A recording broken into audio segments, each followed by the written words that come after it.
Bye Erika. Behla yanimet kue video tushkeni solte esh. La huno bono.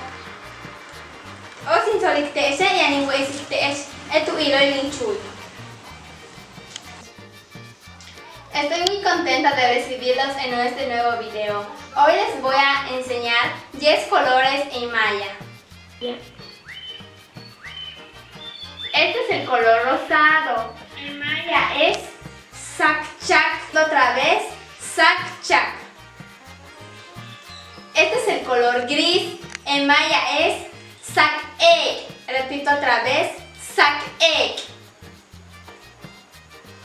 Este es el color blanco. En maya es sak. Repito otra vez, sak. Este es el color rojo. En maya es chak. Repito otra vez, chak.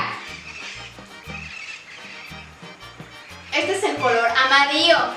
En maya es am. Repito otra vez, am. Este es el color azul. En maya es cho. Repito otra vez, cho. Este es el color morado.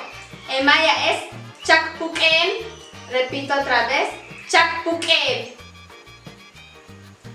Este es el color verde. En maya es yaash. Repito otra vez, yaash.